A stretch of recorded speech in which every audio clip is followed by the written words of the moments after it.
नमस्कार, मैं श्यामगिरी। आज के कार्यक्रम में आप सभी दर्शकों का स्वागत है। महाराष्ट्र एनडीए में घमासान शुरू हो गया। महाराष्ट्र के अंदर एकनाथ शिंदे और भारतीय जनता पार्टी के बीच जो घमासान जारी है, वह घमासान किस हद तक जाएगा, लेकिन एक बात तय है कि इस बार का घमासान आर और पार का है। एकनाथ शिंदे के पार्टी को हर संभव प्रयास किया जा रहा है तोड़ने का भारतीय जनता पार्टी के द्वारा। भारतीय जनता पार्टी जो पाठ पढ़ाती है सबको, ज्ञान का पाठ, अपने वक्त पर वह भूल जाती है उस पाठ को और दूसरों को पाठ पढ़ाने लगती है। देवेंद्र फडणवीस ने यह कहा था कि गठबंधन धर्म निभाना चाहिए, लेकिन शायद खुद ज्ञान भूल गए कि क्या ज्ञान दूसरों को दिए थे, खुद निभा रहे या नहीं निभा रहे। लेकिन जो बगावत उठी है एनडीए गठबंधन के अंदर महाराष्ट्र में, वह घमासान अब कोई न कोई किनारा जरूर तलाश कर रहा है। अब वह किनारा क्या होगा ये वक्त बताएगा, लेकिन एकनाथ शिंदे अब अपना समर्थन वापस लेंगे मोदी से, ऐसा प्रतीक हो रहा है। क्योंकि एकनाथ शिंदे अमित शाह से भी मिलने आए, अमित शाह से भी चर्चा बात की कि उनके साथ में क्या हो रहा है, किस तरह से किया जा रहा है। लेकिन उसके बाद टकराव, अमित शाह से मिलकर दिल्ली से गए जब महाराष्ट्र, तो टकराव और बढ़ गया। टकराव जहां कम होना चाहिए था वहां टकराव और बढ़ते जा रहा है और दूरियां बहुत ज्यादा बढ़ती जा रही है। क्योंकि देवेंद्र फडणवीस जो है वह जब अगर ऐसा बात करते हैं तो इसका मतलब साफ है कि देवेंद्र फडणवीस का उसमें हाथ है तुड़वाने में। अब बगैर बड़े नेता के सह का छोटे नेता या मझोलिए वह इधर उधर कोई गलत काम कर ही नहीं सकते, यह सत्य है। लेकिन एकनाथ शिंदे की लंका लगाएगी भाजपा महाराष्ट्र में, क्योंकि देवेंद्र फडणवीस ने यह बयान दिया कि एकनाथ शिंदे की तो लंका हम लगाएंगे। तो लंका लगाने का तात्पर्य क्या है, मतलब क्या है? मतलब तो यही साफ है कि उनकी पार्टी एक बार उनको शिवसेना से तोड़ करके लाए और अब शिवसेना को खत्म कर देंगे, क्योंकि शिवसेना असली एकनाथ शिंदे के पास धोखे से और चतुराई से भारतीय जनता पार्टी ने ही दिलाई है। तो एकनाथ शिंदे जो शिवसेना के मालिक बने हुए हैं, तो शायद अब उनको वो दिन याद आ रहे होंगे कि जब धोखा दे करके आए थे, तो धोखेबाज को तो धोखा मिलता ही है। तो भारतीय जनता पार्टी का तो इतिहास रहा है 2014 के बाद। 2014 के बाद भाजपा का इतिहास ही धोखेबाजी का रहा है। चाहे हम नवीन पटनायक को ले ले, चाहे हम वाईएसआर जगनमोहन रेड्डी को ले ले, उद्धव ठाकरे को ले ले, या चिराग पासवान के पिता रामविलास पासवान को ले ले। उनके देहांत के बाद किस तरह भाजपा ने उनके साथ धोखा दिया था, फिर भी हनुमान बन करके घूमते हैं। चाहे नीतीश कुमार के साथ जो किया, यह सारी चीजें तो रही, इसे इंकार नहीं कर सकते। तो एकनाथ शिंदे कैसे बच सकते हैं? एकनाथ शिंदे भी उस लपेटे में आएंगे, आने वाले वक्त में चंद्रबाबू नायडू भी उस लपेटे में आएंगे। ऐसा कोई सगा नहीं जिसको भाजपा ने ठगा नहीं।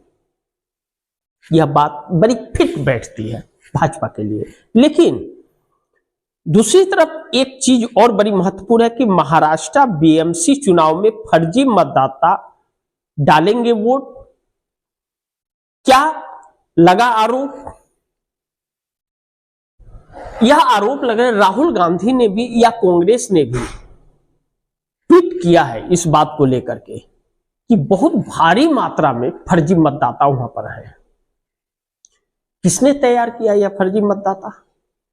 किसे 1 करोड़ वोट शाम को 6 बजे के बाद मिल गए महाराष्ट्र में? लाजमी है भारतीय जनता पार्टी को, जो 4 महीने पहले लोकसभा चुनाव में अपनी जमानतें बचाती हुई नजर आ रही थी। भाजपा 240 सीटों पर आ गई। वह भाजपा अचानक 90% का स्ट्राइक रेट कैसे ले आई महाराष्ट्र में? 4 महीने में ऐसे कौन सा गुल खिला दिया मोदी ने कि महाराष्ट्र को वह चीज दे दिया जो युगों से महाराष्ट्र को नहीं मिला? कि जब 4 महीने पहले जमानत रद्द होते बच रहे थे और 4 महीने बाद 90% के स्ट्राइक रेट में आ गए। दाल में काला नहीं, पूरी दाल काली थी। यानी कि चुनाव आयोग के रहमोकरम पर 90% स्ट्राइक आया था। यानी कि चुनाव आयोग बिक गया है। इस देश के लोकतंत्र को सौदेबाजी किया जा रहा है, सौदा करके उसे घोटा जा रहा है और संवैधानिक पदों पर बैठे हुए लोग बेच रहे हैं उसे। जाग जाइए, ध्यान रखिए इन बातों को, क्योंकि यह आम जनता से जुड़ी हुई है। लोकतंत्र और संविधान इस देश का है, किसी नेता का नहीं है, किसी नेता की बपौती नहीं है यह देश। जब पंडित जवाहरलाल नेहरू प्रधानमंत्री बने और अंग्रेज सत्ता सौंपे, उस वक्त मंदिर और पत्थरों में पंडित नेहरू भगवान को ढूंढ रहे होते तो आज हम और आप पूरे के ढेर में रोटी ढूंढ रहे होते। यह सच्चाई है। तो वक्त बहुत तेजी से बदल रहा है, अब लोकतंत्र को घोटा जा रहा है। यह वक्त बताएगा कि क्या होगा, लेकिन इंडिया गठबंधन में शामिल होंगे एकनाथ शिंदे महाराष्ट्र में? क्या जब भारतीय जनता पार्टी उन्हें तोड़ने का ही प्रयास कर रही है, 55 विधायक और 7 सांसद, तो उनके पास और क्या रास्ता है, ऑप्शन क्या है कि वह एनडीए गठबंधन का साथ छोड़ दे? इसके अलावा और कोई रास्ता तो नहीं है कि भाई आप उसमें है तो वह तोड़ रहे हैं। लेकिन एकनाथ शिंदे का सौभाग्य यह है कि अभी तक उनके बड़े नेता टूटे नहीं हैं। अभी तक जो टूटे हैं वह छोटे नेता हैं। 55 विधायक और 7 सांसद अभी भी, यह एकनाथ शिंदे का सौभाग्य है कि उनके साथ खड़े हैं। और कहा यह जाता है कि एकनाथ शिंदे अपने नेताओं का बहुत ख्याल रखते हैं, उनकी दुख मुसीबत में उनके साथ खड़े होते हैं। तो अब वह नेता टिके रहेंगे या जो देवेंद्र फडणवीस कह रहे हैं कि इनकी हम लंका लगा देंगे तो वह टूट जाएंगे, बिक जाएंगे, यह देखना बड़ी महत्वपूर्ण होगा। लेकिन वह सब ईडी सीबीआई इनकम टैक्स के रडार में थे, तभी एकनाथ शिंदे के साथ आए थे। कब तक झेल पाएंगे यह देखना बड़ी महत्वपूर्ण होगा।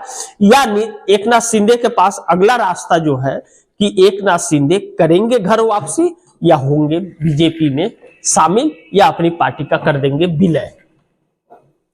यह 2 रास्ते हैं उनके पास, एकनाथ शिंदे के पास। तीसरा कोई ऑप्शन नहीं है कि वह अलग हो करके अपनी पार्टी को बचा लेंगे, यह तो इम्पॉसिबल है। फिर पार्टी पूरी जेल के अंदर चली जाएगी। इसका मतलब एकनाथ शिंदे को लेकर के जो खबर निकल रही थी कि उद्धव ठाकरे के संपर्क में है, तो हो ना हो कि एकनाथ शिंदे घर वापसी कर जाए और शिवसेना एकनाथ शिंदे को सौंप दे, या तो फिर अगर उधर नहीं जा पाते हैं और डर है ईडी सीबीआई का, तो अपनी पार्टी का विलय उनको भाजपा में करना पड़ेगा। और विलय करने के बाद एकनाथ शिंदे की राजनीति वहीं पर द एंड हो जाएगी महाराष्ट्र में, और बाकी के जो नेता है उनकी भी राजनीति द एंड हो जाएगी, क्योंकि भाजपा में किसी को बोलने और कुछ करने की इजाजत नहीं है। अब देखना है कि एकनाथ शिंदे कहां तक टिक पाते हैं महाराष्ट्र की राजनीति में। तो आप दर्शकों की क्या राय है और आप दर्शकों की क्या सुझाव है, कमेंट बॉक्स में जरूर दीजिएगा। इस खबर को ज्यादा से ज्यादा शेयर कीजिए, अपने दोस्तों को भी कहिए आगे शेयर करें। आपने अगर चैनल को सब्सक्राइब नहीं किया है तो चैनल को सब्सक्राइब कर लीजिए, क्योंकि खबरें सच के साथ आप तक पहुंचेगी। तो इसी के साथ दीजिए इजाजत, फिर होगी मुलाकात अगली खबर के साथ। तब तक के लिए नमस्कार।